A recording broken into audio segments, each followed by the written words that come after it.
ವಿಧಾನ ಪರಿಷತ್ನಲ್ಲಿ ನಾಗೇಂದ್ರ ರಾಜೀನಾಮೆಗೆ ಈಗ ಬಿಜೆಪಿ ಬಿಗಿ ಪಟ್ಟಣ ಹಿಡಿದು ಕೂತಿದೆ. ನಾಗೇಂದ್ರ ವಿರುದ್ಧ ಧಿಕ್ಕಾರವನ್ನ ಕೂಗ್ತಾ ಇರುವಂತಹ ವಿಪಕ್ಷಗಳು, ವಿಧಾನ ಪರಿಷತ್ನಲ್ಲಿ ನಡೆಯುತ್ತಿರುವಂತಹ ಘಟನೆ ಇದು, ರಾಜೀನಾಮೆಯನ್ನ ಕೊಡಲೇಬೇಕು ಅಂತ ಹೇಳಿ ಬಿಗಿ ಪಟ್ಟಣ ಹಿಡಿದಿದೆ. ವಿಪಕ್ಷಗಳಿಬ್ರು ಕೂಡ ಹೋರಾಟವನ್ನ ಮಾಡ್ತಾ ಇದ್ದಾರೆ. ಕಪ್ಪು ಶಾಲನ್ನ ಧರಿಸಿ ಘೋಷಣೆಗಳನ್ನ ಕೂಗ್ತಾ ಇದ್ದಾರೆ.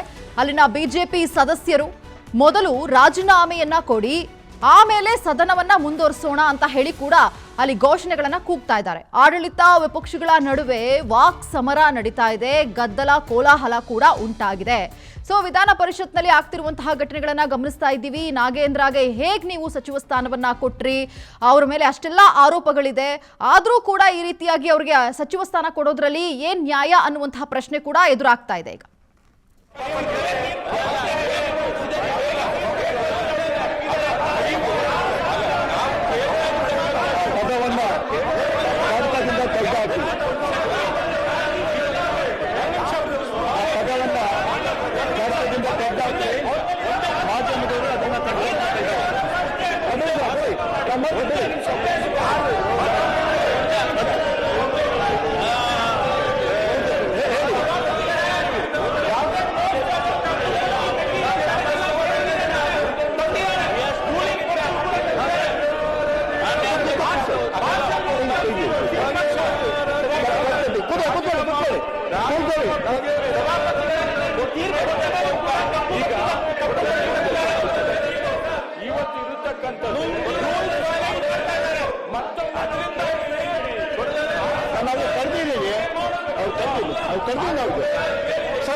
ಮಾಧ್ಯಮದಲ್ಲಿ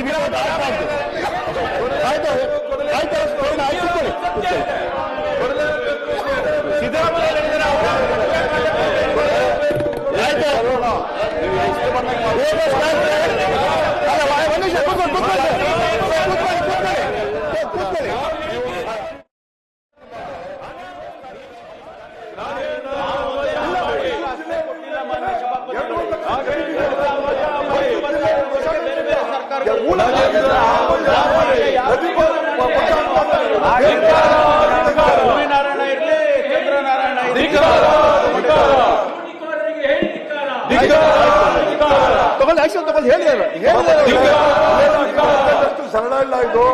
ನಾನು ರಿಕ್ವೆಸ್ಟ್ ಮಾಡೋದು ಮಾನ್ಯ ಮಂತ್ರಿಗಳಲ್ಲಿ ಏನಂತಂದ್ರೆ, ಯಾರು ಲ್ಯಾಂಡ್ಲೆಸ್ ಇದ್ದಾರೆ ಅವರು ಕೊಡಿ ಜಮೀನ, ನೀವು ಯಾರು ಪೂರೈಸಲಿಲ್ಲ ನೀವೊಂದು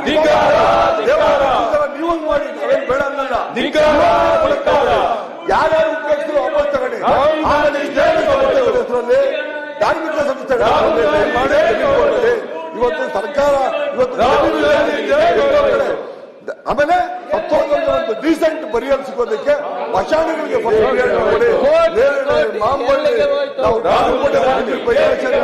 ಅಲ್ಲೂ ಮಶಾಣ ಇಲ್ಲ. ಹಂಗಾಗಿ ಇವತ್ತು ಅವರಾರಕ್ಕೆ ಕೊಟ್ಬಿಟ್ಟಿದ್ದಾರೆ. ಅಲ್ಲ, ನಾನು ಅವ್ರಿಗೆ ಹೇಳ್ತಾ ಇದ್ದೀನಿ, ಏನು ಅಂದ್ರೆ ಯಾರಿಗೆ ಕೊಟ್ಟಿದ್ದೀರಿ ಅವರು ಮಾಡ್ತಾ ಇಲ್ಲ, ಅದನ್ನ ನಾವು ವಾಪಸ್ ತಗೊಳ್ತೀವಿ. ಕೊಡೋದಕ್ಕೆ ಸರ್ಕಾರದಲ್ಲಿ ನಿಯಮ ಇದೆ. ಕರ್ನಾಟಕ ಭೂ ಮಂಜೂರಾತಿ ನಿಗಮ ಪ್ರಾವಿಷನ್ ಇದೆ ಕೊಡೋದಕ್ಕೆ, ಶಿಕ್ಷಣ ಸಂಸ್ಥೆಗಳಿಗೆ ಕೊಡೋದಕ್ಕೆ ಪ್ರಾವಿಷನ್ ಇದೆ. ಆ ಪ್ರಾವಿಷನ್ ನಲ್ಲಿ ಬೇರೆ ಬೇರೆ ಸರ್ಕಾರ ಬಂದಿದ್ದಾವೆ. ಅವರು ಉಪಯೋಗ ಕೇಳಿದ್ರು, ಮಾಡಿಲ್ಲ ಅಂದ್ರೆ ಈಗಾಗಲೇ ಜಿಲ್ಲಾಧಿಕಾರಿ ಕೊಟ್ಟಿದ್ದೇವೆ. PH ಪೂಜಾ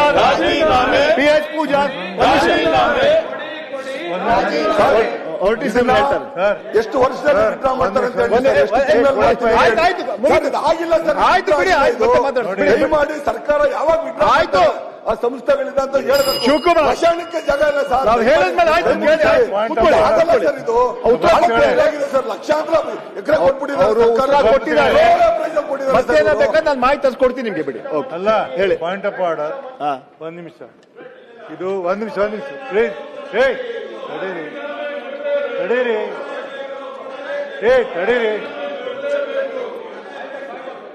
ಸರ್, ನನ್ನ ಪಾಯಿಂಟ್ ಆಫ್ ಆರ್ಡರ್ ಇಷ್ಟೇ. ಈ ಸದನವನ್ನು ಈ ರೀತಿ ನಡೆಸೋದು ನಮ್ಮ ಯಾರಿಗೂ ಮರ್ಯಾದೆ ತೋರೋದಲ್ಲ. ಯಾರೋ ಕ್ವಶನ್ ಕೇಳ್ತಾರೆ, ಯಾರು ಉತ್ತರ ಹೇಳ್ತಾರೆ, ಯಾರು ತಿಳಿಯಂಗಿಲ್ಲ. ಬೇರೆಯವ್ರು ನಮ್ಮಂಥವ್ರು ಇರ್ತಾವೆ, ಕೇಳಬೇಕಂತ ಇರ್ತಿದ್ದೀವಿ, ಇವೆಲ್ಲ ಇರ್ತದೆ. ಅದಕ್ಕೆ ದಯಮಾಡಿ ನಾ ಏನಂತೀನಿ, ಇದಕ್ಕೆ ಏನಾದರೂ ಒಂದು ಇತಿಶ್ರೀ ಆಡಿ ಸರಿಯಾದ ರೀತಿಯಿಂದ ಪ್ರಶ್ನೆ ನಡೆಯುವಂಗೆ ಮಾಡಿ ಒಂದು ನಿಮಿಷ ಹೌಸ್ ಅಡ್ಜರ್ನ್ ಮಾಡಿ ಕರೀರಿ. ಒಂದು ನಿಮಿಷ ತಡೀರಿ, ಕರೀರಿ, ಕರೆದು ಮಾತಾಡ್ರಿ, ಬರ್ರಿ, ಒಂದು 10 ನಿಮಿಷ ಹೌಸ್ ಅಡ್ಜರ್ನ್ ಮಾಡ್ರಿ. ಈ ಪದ್ಧತಿ ನನಗಂತೂ ನಾಚಿಕೆ ಬರಾಗ್ತೈತಿ. ಆನೆಸ್ಟ್ ಆಗಿ ಹೇಳ್ತೀನಿ, ಇದು ಹಿರಿಯರ ಮನೆ. ಅವು ಹಿರಿಯರಿದ್ರಿ. ನಿಯಮಾವಳಿ 307 ಅಲ್ಲಲ್ಲ, ಒಬ್ಬ ವ್ಯಕ್ತಿಯನ್ನು ಕುರಿತು ಸದಸ್ಯರ ಸಭಾಪತಿ ಅವರಿಗೆ ಮತ್ತು ಸಂಬಂಧಪಟ್ಟ ಮಂತ್ರಿಗಳಿಗೆ ಮಂತ್ರಿಗಳ ಉತ್ತರಗಳನ್ನು ಉದ್ದೇಶಿಸಿ ಸಾಧ್ಯವಾಗುವಂತೆ ಪೂರ್ವ ಮಾಹಿತಿಯನ್ನು ಕೊಟ್ಟಿದ್ದು ಮತ್ತು ಯಾವ ಸದಸ್ಯರು ಯಾರ ವ್ಯಕ್ತಿಯ ವಿರುದ್ಧ ಅಪಮಾನಕರವಾದ ಅಪರಾಧವಾದ ಮಾಡಬೇಕಲ್ಲ. ಸಭಾಪತಿಯವರ ಅಂತ ಆರೋಪವು ಸದನದ ಮರ್ಯಾದೆಗೆ ಕುಂದು ತರುವಂತದ್ದು ಅಥವಾ ಅದರಿಂದ ಯಾವುದೇ ಸಾರ್ವಜನಿಕ ಹಿತಾಸಕ್ತಿ ರಕ್ಷಣೆ ಆಗುವುದಿಲ್ಲ ಎಂದು ಅಭಿಪ್ರಾಯ ಪಡುವುದಾದರೆ ಯಾವುದೇ ಸಂದರ್ಭದಲ್ಲಿ ಯಾರೇ ಅಂತ ಆರೋಪ ಮಾಡುವುದನ್ನು ನಿಷೇಧಿಸಬಹುದು. 307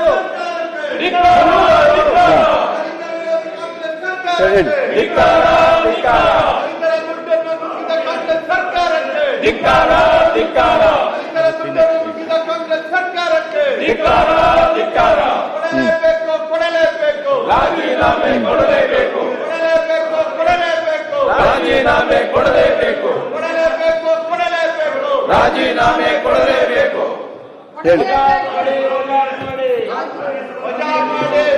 ಒಂದು ನಿಮಿಷ ರೀ, ಅದೇ ಪಾಯಿಂಟ್ ಆಫ್ ಆರ್ಡರ್.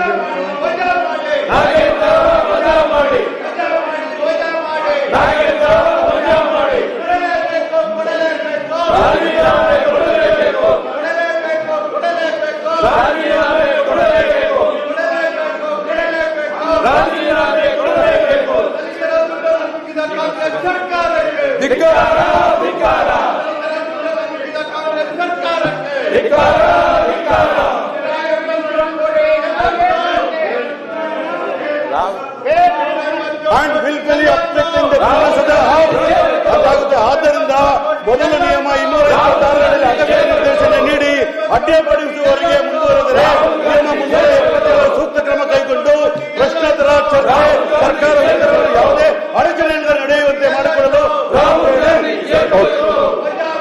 ಈಗ ಹೊರಟಿ ಸಾಬ್ರೆ ನಾನು 3 ಮೀಟಿಂಗ್ ಮಾಡಿದ್ದೀನಿ, ಮದುವೆ ಮಾಡ್ಕೊಂಡಿದ್ದೀನಿ, 3 ಸಲ ಅವ್ರಿಗೆ ಕೇಳ್ಕೊಂಡು ದಯವಿಟ್ಟು ಅವಕಾಶ ಮಾಡ್ಕೊಳ್ಳಿ ಅಂತ ಇವರ ಬಂದ ವಾದ. ಇವರು ಸದನ ನಡೆಸಬೇಕಂತ ಏನು ಅವ್ರ ಮನಸ್ಸು ಬಿಟ್ಕೊಂಡಿದ್ದಾರೆ. 3 ಮೀಟಿಂಗ್ ಮಾಡಿ ನಾನು ನಮ್ಮ ಮುಂದೆ ಒಂದು ಮನವಿ ಕೂಡ ಮಾಡ್ಕೊಂಡಿದ್ದೀನಿ. ಅವ್ರಿಗೆ ಅರ್ಥ ಆಗ್ತಾ ಇಲ್ಲ, ಅದಕ್ಕೆ ನಾನು ಪ್ರಶ್ನೋತ್ತರ ತಗೊಳ್ತಾ ಇದ್ದೀನಿ. ಅನಿಲ್ ಕುಮಾರ್ ಅವಕಾಶಕ್ಕಾಗಿ ಧನ್ಯವಾದಗಳು. ಮಾನ್ಯ ಸಭಾಪತಿಗಳೇ, ನನ್ನ ಚುಕ್ಕೆ ಗುರುತಿನ ಪ್ರಶ್ನೆ ಸಂಖ್ಯೆ 396 ಮಾನ್ಯ ಉಪಮುಖ್ಯಮಂತ್ರಿಗಳು ಮತ್ತು ಕಂದಾಯ ಸಚಿವರಿಗೆ. ಮಾನ್ಯ ಸಭಾಪತಿಗಳ ಉತ್ತರಗಳನ್ನು ಒದಗಿಸಿದ್ದಾರೆ. ಮಾನ್ಯ ಸಭಾಧ್ಯಕ್ಷರೇ, ಮಾನ್ಯ ಸಚಿವರು ನನ್ನ ಪ್ರಶ್ನೆಗಳಿಗೆ ಉತ್ತರವನ್ನು ಕೊಟ್ಟಿದ್ದಾರೆ. ಆದರೆ ಇವತ್ತೇನಾಗಿದೆ, ಕೆಲವು ಸರ್ಕ್ಯುಲರ್ಸ್ ಈಗಾಗಲೇ